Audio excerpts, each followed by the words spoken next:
দেখো মা আমি দুজনে মিলে রেডি হয়ে গেছি, একটু বেরাবো, কিছু জিনিস কিনে আনবো। তার কারণ আজকে রুষার বাবার বার্থডে। আমরা সকাল দিয়ে কিছু বলিনি, আর হচ্ছে একটা ছোট্ট সারপ্রাইজ রেখেছি যাতে খুশি হয়ে যায়।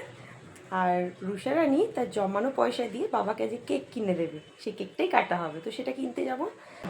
চলো কী কী কিনবো, কোথায় কোথায় যাবো তোমাদের সঙ্গে শেয়ার করবো, ঠিক আছে? তো সঙ্গে থাকো। রুষা রানী আর আমি দুজনে মিলে বেরিয়ে পড়লাম। আর রাস্তা দিয়ে দুজনে বকবক করতে করতে আর গল্প করতে করতে দুজনে পৌঁছে গেলাম কেকের দোকানে। সেখানে রাত হয়ে গেছিলো বলে কেক অনেক কম ছিল। যাই হোক, রুষা রানী পছন্দ করতে ব্যস্ত, কারণ কেকটা সে দিচ্ছে তার বাবাকে গিফট হিসাবে। তো অনেক কষ্টে রুষা রানী পছন্দ করলো ওই চকলেট কেকটা। তারপর সেটা নিয়ে আমরা চলে গেলাম মিষ্টির দোকানে। সেখান দিয়ে মিষ্টি নিলাম। আর রুষা রানী দূরে একটা বিড়াল দেখে সেই বিড়ালকে আমাকে দেখাচ্ছিল। যাই হোক, তারপর মিষ্টি নিয়ে আবার হাঁটা লাগালাম বাড়ির পথে। গল্প করতে করতে দুজনে যাচ্ছিলাম বাড়ির পথে। যেতে যেতে হঠাৎ রুষা রানী ফুচকা স্টল দেখতে পেয়ে গেল। ব্যাস, ফুচকা খাওয়ার জন্য লাফালাফি আরম্ভ। কী করার, দাঁড়িয়ে পড়লো ফুচকা খেতে। টপ টপ করে ফুচকা খাচ্ছে, আর মুখের হাসি দেখো, ফুচকা খাচ্ছে যেন যেন বিশ্বজয় করছে। তারপর ফুচকা খাওয়া হয়ে গেলে চলে এলাম মুদির দোকানে। একটু কেনাকাটা করে দুজনে বাড়ির পথে এগাতে লাগলাম। এগাতে এগাতে আমাদের বাড়ির সামনে একটা মঠ আছে, সেখানে সন্ধ্যা আরতি হচ্ছিল, সেটা দেখলাম।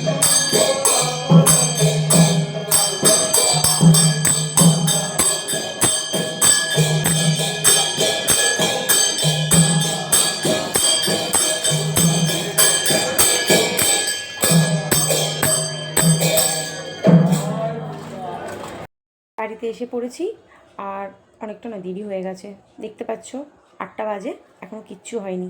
ভেবেছি বরের জন্মদিন ওকে একটু কিছু রেঁধে খাওয়াবো, কারণ ও খেতে খুব ভালোবাসে, তাই একটু পছন্দের খাবার বানাবো। কিন্তু সেইগুলোই সব কেনাকাটি করতে গেছিলাম, কিনে আনতে আনতে বড্ড দেরি হয়ে গেল। তো বেশি আর কথা বাড়াবো না, ঝটপট লেগে পড়ি কাজে।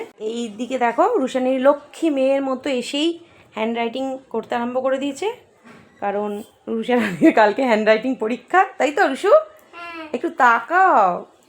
তো চটপট চটপট রুষা রানী লিখে নিক। হ্যাঁ, এদিকে আমিও চটপট চটপট রান্নাটা সেরে নিই, আর তোমাদেরকে দেখাবো কি রান্না করলাম।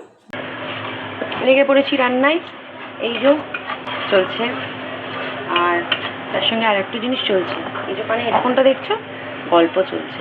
আমি আমার গল্প ছাড়া থাকতে পারি না, তাই গল্প শুনছি আর রান্না করছি। রান্নার এখনো কিছু হয়নি, এদিকে বড়মশাই চলে এসছে। রুষার বাবাকে চোখ বন্ধ করে নিয়ে আসছে। এবার কি দিবি রুষু? চোখ খুলবো? কি কে? বাবা, থ্যাংক ইউ।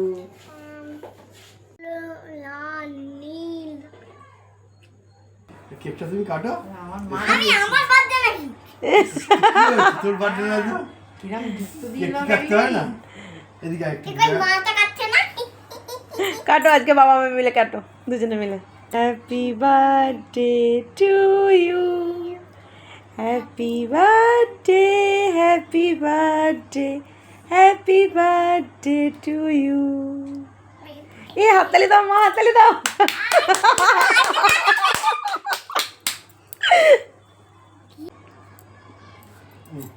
মা ধরো। মাকে খাই দাও, বাবাকে খাই দাও। শোনাও আমার মা। পুরো একদম ঢুকিয়ে দিল। আজকে আমার কুতুটা কেক খেতে পেলো না, কারণ কেকটা কেনার সময় জিজ্ঞাসা করিনি ওটা এগলেস কি কি।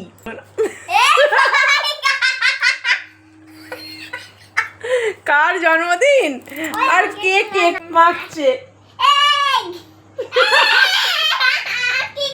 চলো আমরা একটু কেক খাই, আর রান্না এখনো বাকি আছে। দেখছো মোবাইল দেখতে ব্যস্ত।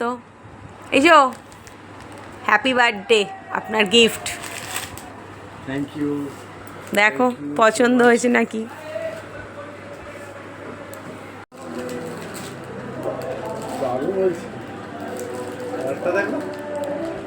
কুতুর জন্য মিষ্টি আনা হয়েছে, কারণ কুতু তো আজকে কেক খেতে পাইনি, মনটা একটু খারাপ, কিন্তু কী আর করার, কুতু আমার মিষ্টিই খা।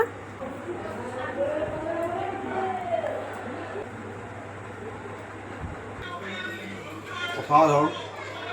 কী খাচ্ছে আজকে এটা? আমার জন্মদিনে আমার বউ আমার জন্য এটা বানিয়েছে। দেখতেই পাচ্ছ তোমরা, ডিমটা দেখা যাচ্ছে, কুসুমরা হাঁসের ডিম।